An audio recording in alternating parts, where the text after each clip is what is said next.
I'm delighted to be here at the Global Equality and Diversity Conference, both in my role as Director of Equal Power Consulting and also as the Chair of the CIPD Policy Forum. But I don't really feel that 2016 has been a very good year for global equality and diversity. I don't know about you. Just a month ago, I was speaking not very far from here at the launch of Gender Networks.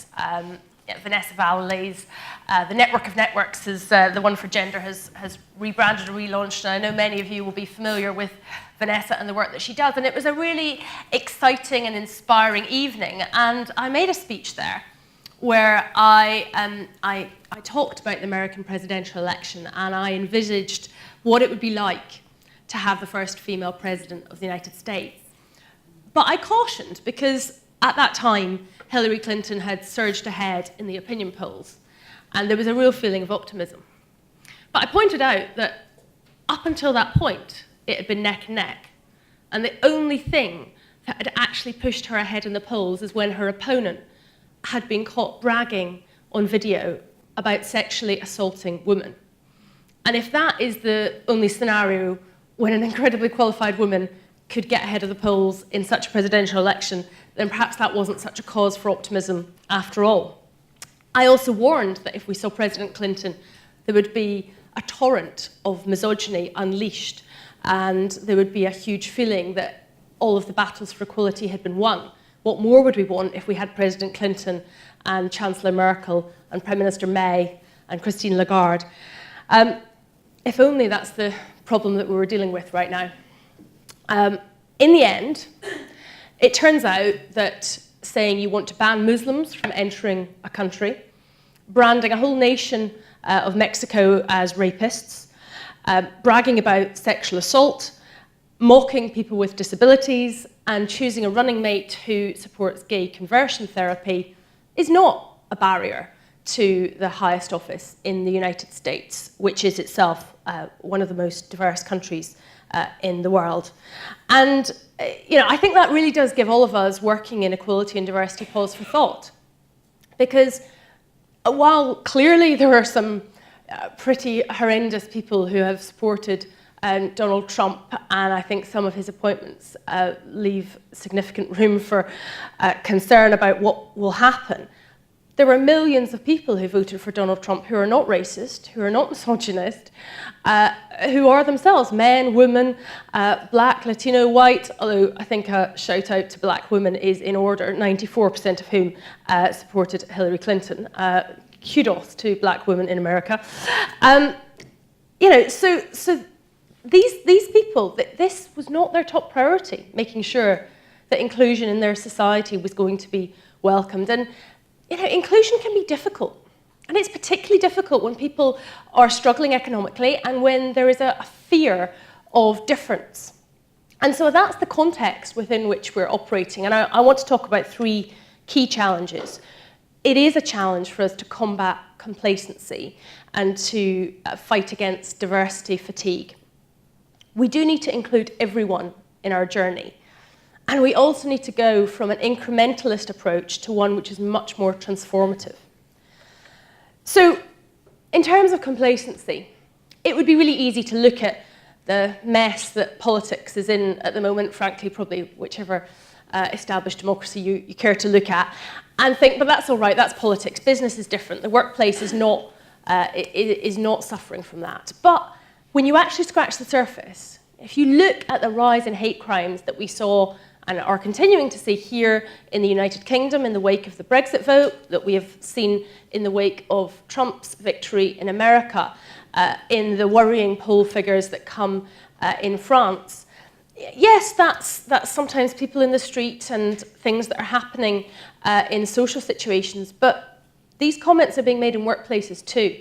And people in human resources departments are having to deal with the aftermath of people feeling that they are not welcome, that they are unsure about what their status is going to be, whether or not they are still valued as a member of society and as a member of that workplace. We know from research that sexual harassment is still a very significant issue in our workplaces. We know that even some business leaders will publicly say, a la Kevin Roberts from Saatchi & Saatchi, that gender's really over, it's done, it's not an issue anymore. And everybody working in equality and diversity has experienced colleagues doing that eye roll when, oh my goodness, they're raising diversity issues, again. And even sometimes when leaders say the right words and they profess to be very supportive, actually, when push comes to shove, it's like number 8 on the priority list, if that. So that complacency is real, and we do have to tackle it because inclusion really matters.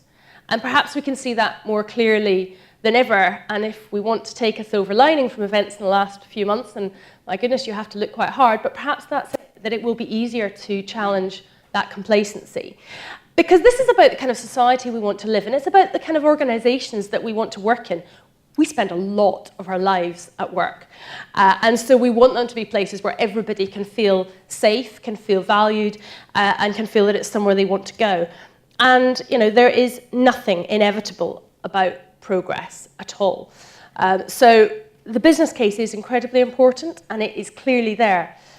But even more important is actually the moral case about where we all want to be contributing.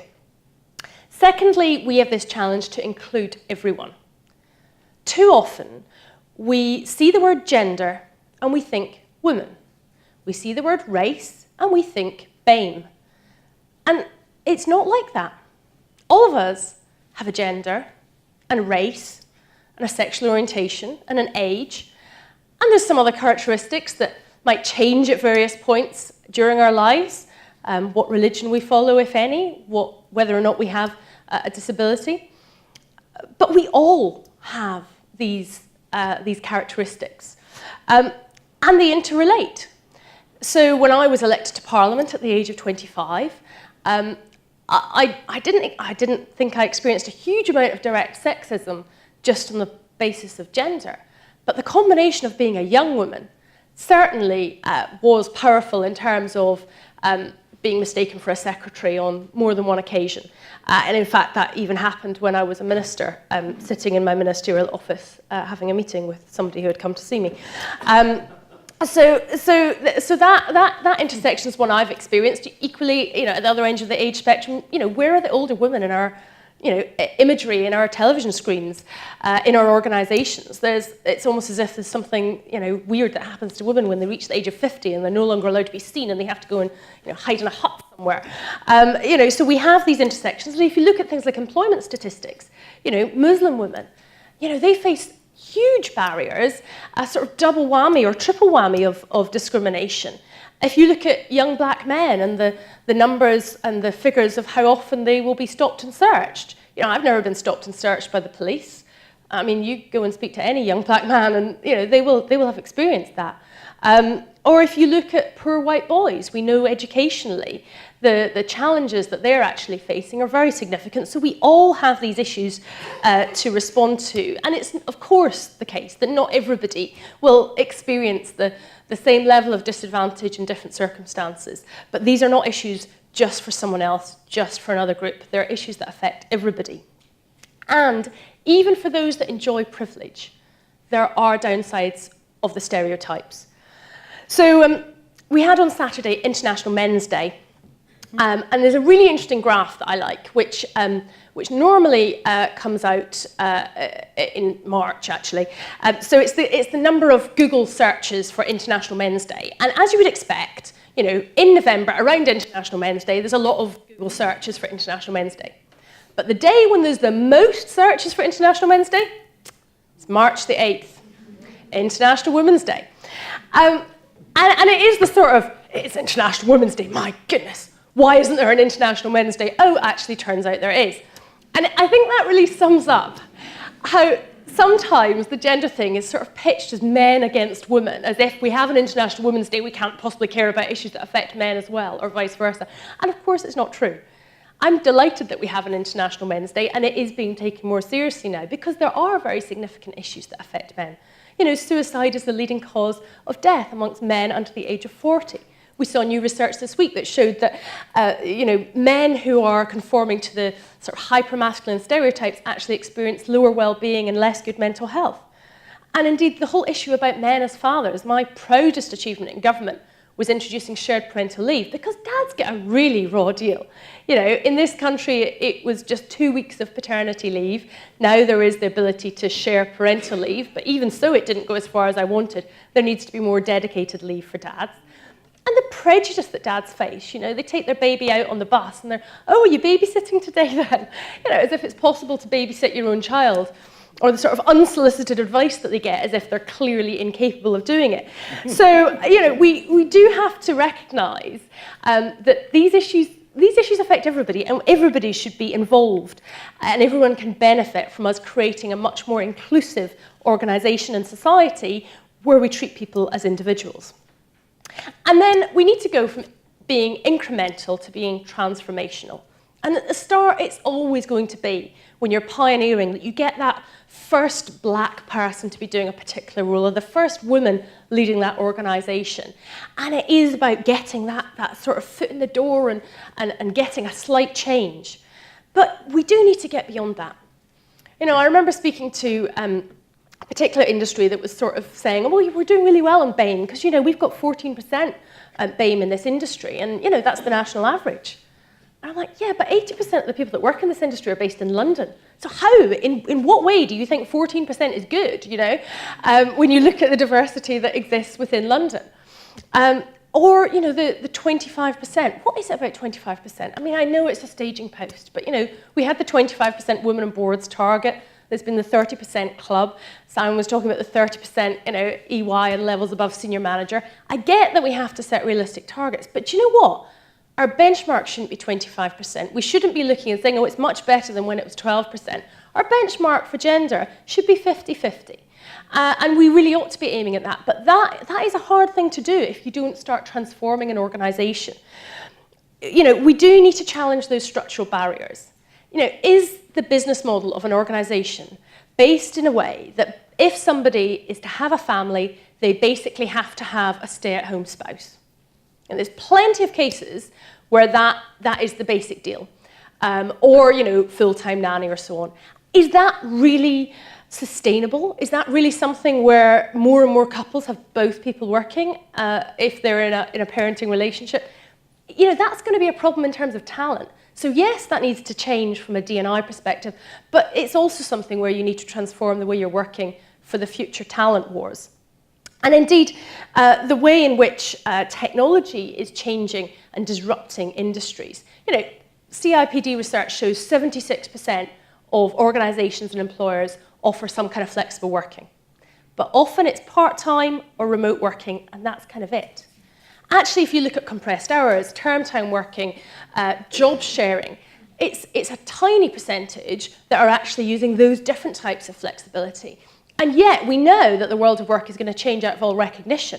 So we need to be treating people like individuals rather than automatons. I mean, there's going to be enough automatons that we can treat like automatons.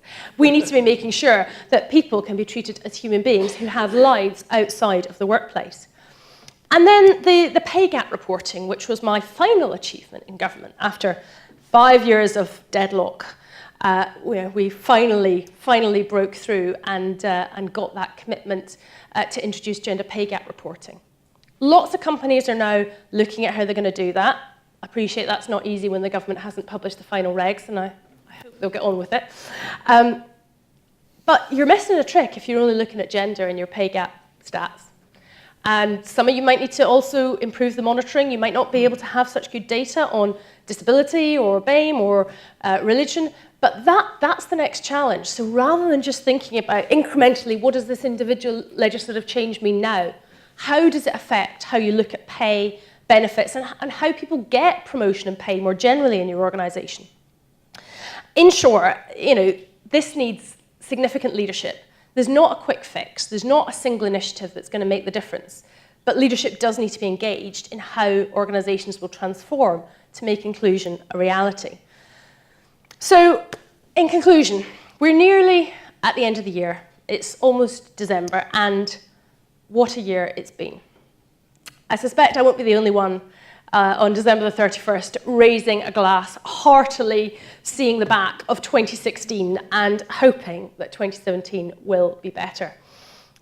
I think we can learn from this year that you cannot take progress on equality and diversity for granted. We also have to protect where we've already got to. The key question, are business leaders prepared to rise to the challenge of providing strong leadership to put values of inclusion at the heart of organisations? We will find out, and everyone in this room has a role to play in making sure that answer is yes. Thank you. Thank you.